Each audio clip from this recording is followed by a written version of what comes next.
Hey, my name's shawnshawn. I sell art on shawnshawn.co. Today we're going to react to artist Christopher Fornataro. So Chris is an oil painter. He's the son of two painters, so he learns a lot of how to paint technically. And so his focus on YouTube has been primarily just to teach oil painting. The weird thing I'd say right off the bat is he doesn't put that he's Chris Fornataro in his videos, which I find really strange because there's no branding. Obviously he links all of his classes and the materials and the affiliate links, so he's doing that. But yeah, just right out of the gate, if you look at his channel, just looking at the homepage, there's no intro video, so you could add that. Also, the ongoing, all these uploads here, this screen hasn't been organized at all. He does have 67,000 subscribers, so he probably doesn't care. But he could have this better homepage where he'd have organized into his different playlists. It doesn't look like he's created playlists, so that's another bad thing. So it's just completely disarray. So if he just added playlists, this would be immediate huge improvement, and it would probably sort better a little bit. But again, he's getting a lot of subscribers. Let's just take a look. So this is a painting from yesterday, so it's a pretty fresh video. So I just want to see his freshest stuff. Let's take a look at that. Video, I'm going to talk about how to make portrait painting easier. I'm going to talk about drawing, how to break a face down into light and shadow. I'm going to talk about skin tones, how to find a key in your painting, and how you can really enhance a portrait with brush. So right off the bat, he's got this really quick intro, what the whole video is going to be about. So that's a really strong hook to pull you in. You're going to learn how to paint the face, what kind of photos to take to get the right face painting, and then just the technique. So it's a really strong intro, just to start of that. Coach, my name's Chris Fornataro, and I'm here to help simplify oil painting so you can get better, faster. So he does introduce himself. Somehow I missed that. In terms of making portrait painting easier is choosing the right photo. I've talked about this a little bit in my other videos. Skip ahead a little bit. Some key measurements. You can do this with a proportional divider, a ruler. You can hold up your brush using your thumb on the brush and just getting some key measurements. So this is one of the key devices I use if you ever want to do realism. I don't use it so much in landscape because landscape you can be off in the mountains and stuff. It doesn't really matter per se because you're not really, I just use it mostly for the values and the hues. When I look at a photo and paint a landscape, I just kind of freely interpret but make sure the values and hues kind of make sense for the painting. And he's using this thing called a scale divider, which I have a video on above here. This is a really great device to really get all your proportions right before you start filling it in and playing around with the color. You just really sketch it in and you'll get a great effect. Now don't get this confused with doing a very detailed drawing. I actually don't do a very detailed drawing. I just find some key measurements. If I do draw it out, I'm just drawing out actually big shapes. I'm not drawing out individual features. I'm just blocking out the main big shapes that I see. Just getting these measurements at the beginning is going to make your life so much easier for the rest of the painting because you're going to know in general where things should be. So this is a really key thing because if you don't use a scale divider, you're going to be off. You'll see a lot of beginner painters, they'll really struggle with the proportions. They got the skin cones down, they've gotten the eyes nice, but then the eyes are slightly ajar, they're too big, they're one side of the face is too bigger than the other, and it's just because they didn't measure it out right off the bat with a scale divider. Makes it so much easier. That's a really crucial step for doing portraiture. So let's go ahead here. To gain this ability of shapes first and then go from there. That's why when I first block in a portrait, all I'm thinking about is the light family and the shadow family. I'm literally breaking down the portrait into two values, light and dark. Now this is harder than it sounds. So this is kind of a really nice way to do it. You do it at the really high level. So he sketched in first with the scale divider, and two, now he's just doing the light to dark to get the major color areas. And that'll really help you kind of see where the colors go because you're not going to know the colors going ahead. Let's skip ahead a little bit. Adjust this light to that. When I'm starting a portrait, I just squint my eyes and whatever color I see, which is an average of all the colors in it. So this is a really cool technical aspect is he's using a photo and then he's abstracting, I think this in Photoshop or something, but any kind of probably photo, detailed photo kind of thing. You could probably do this where you kind of really simplify the form to the basic colors and you can get basically how it should look. Squint my eyes and simplifying everything. That's what I paint initially. Now, if you struggle identifying, so let's go a little bit ahead. This apple here in 20 strokes. If you're looking for a very loose look with your portraits, like a... All right, so let's go on to another video. That looks pretty solid. All right, so I have some nice green here. I'm just gonna lay down some green. Now I'm gonna put some pink over this green and, come on. Ah, why does this happen? So this is a great intro. He's talking to like major errors from going for green, you add red, and then it turns to mud, obviously. Complementary colors turn to mud. Purple, yellow, red, green. Well, red, anyway, you get the idea. But basically, in acrylic, you don't really run into this so much because you can just let those colors dry and then do that complementary color right next to it. And and then let that dry and do the next color, and then you get that really clean edge that you're looking for. In oil, you're going to have that problem because it's overlaying, and it will mix with the under layers unless you wait a week each layer. So probably most people don't want to do that. They paint more what's called wet and wet, which is when the paint's still wet, which is that good week.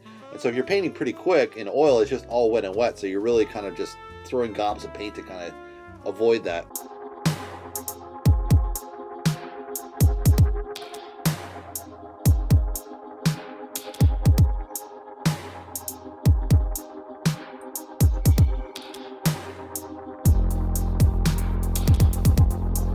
So I'll say this is probably one of his earlier videos. It has kind of a little jerky camera motion. He's kind of trying to build up the story with a lot of zooms into the brushes, so you get kind of that detailed feeling of what the materials are.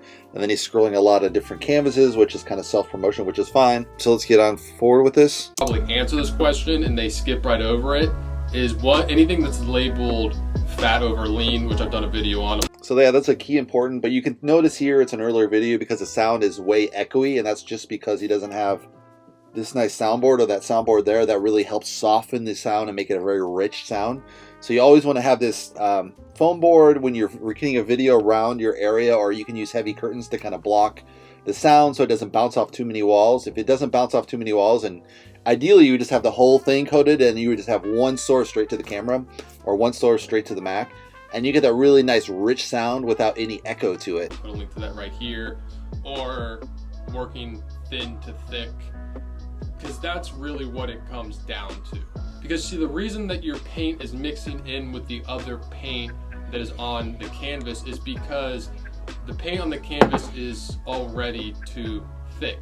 You need to start. So that's a key thing in oil. You basically thick to thin. So it's just kind of, you know, how you can work. You have to start up thin and you can build up the thicker paint. But so if you got thick and then you do thin on top, it's going to break and it doesn't really bond well. So that's one of the key areas. He goes up, here's a close-up. Or you're going to be able to like get a really clean stroke. Let's say if I had a pink line going across here, may take one or two strokes to get it, but can definitely go over top of it. The next is just straight paint. So I'm just gonna get straight red here. And that's just straight red. Go over that, go over. It's gonna be a lot thicker. All right, so skip ahead. And paint, and you'll be able to go right over top of it with whatever else you want to do. Now, if you don't have a palette knife, you can just use a paper towel and wipe as much of it off as you can. All right, so let's skip ahead to the next video. It kind of covers how the basics of oil painting are. I'm kind of skimming through this. Probably not giving you guys a good lesson, but you get the point what he's covering, I think. Let's cover one last thing. Yeah, it's unfortunate he doesn't have playlists. I could get a better feel of what he actually is talking about. So here's a top 10 tips. So I just got done making a foundations of oil painting course where I put pretty much everything that I felt was important to know about oil painting in one concise, organized course. And I thought it'd make a great video if I pulled out what I thought were the 10 most important things that you should know about oil painting. All right, so he's got an intro here. Let's skip ahead. Great for practicing. You're not going to have that added pressure of painting on an expensive stretched canvas. Just keep the material simple. I always say don't buy something just because you feel that you need to buy it. Only get things that you feel like you need. Just because you see somebody. Yeah, so this is a really great point when you're starting out and you really haven't got a feel for shape, form, realism, color, hues. I mean, if you're doing abstract, whatever, but you can just start painting on paper. It's a great way to practice, and you can also do studies on paper and then transition to a bigger canvas and transition to an even bigger canvas. Or if you do plein air, you start a really small canvas and you kind of scale up as you go back to the studio. And this really helps you get a feel of the air at the time, but then when you scale up, you don't have that pressure of trying to paint on site and getting sand in it and dirt in it and not getting the light as the light changes too fast. And so that's a really great technique. Somebody else using it, some other painter, and even though they're really great and they're using those materials, doesn't mean that you have to use those materials. All right, thing number 2. Always be practicing your drawing. A lot of people, myself included, they start out drawing and then they move to painting and they feel like painting is a step up and they don't need to practice their drawing anymore. That is not true at all. Always be practicing your drawing when you can. Drawing is just a part of painting as anything else. Yeah, so this is a really key thing about, drawing. You really need to draw all the time. My friend Praveen Badia, he always draws every week from the model, and then he goes and paints the model, and then draws from the model, and then goes paints the model, and you can just see the spectacular results in his work.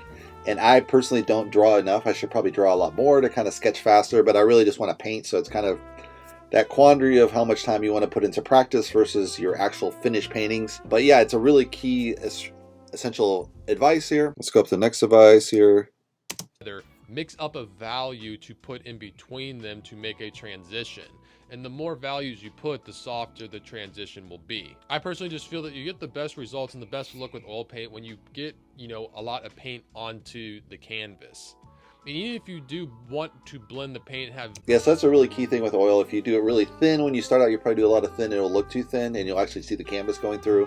So you want to kind of add those layers on, get enough paint on the canvas, and it really doesn't cost as much as you think, so it's a really important thing to know. And then you get that nice hue gradation he's talking about. Overall, I think this guy is a really good paint coach. He's focused primarily his YouTube only on teaching how to paint. You go to his website, he has some painting, but he also does his courses, of course, and then he's done all the affiliate links, which I think is smart. That's a really great way to make money as a YouTuber, is add all those affiliate links. You'll know you can make a lot of money just off that. Besides all the views, you don't make that much money on YouTube. So if you add those affiliate links, you're going to make a lot more money. I probably have to add a lot more to mine, but I don't have views, so it doesn't matter anyway. Yeah, I think he's making a lot of good, and he's got his background as a straight shot that he's doing to the camera, which is really nice. Feels very one-on-one with the viewer, so that's a really good effect. I think he's put a lot of solid art classes together. I would do more my own painting as well, not just a tutorial, but it is a really clear focus. So you're going to reach those students and gather students to your online course and make money that way. He probably has a videotape course, I'm assuming. I'm not really sure.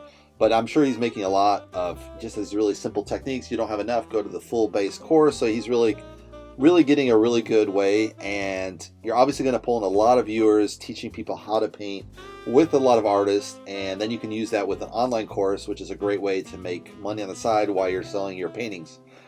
So that's my take on Chris, what's his name? Fornataro.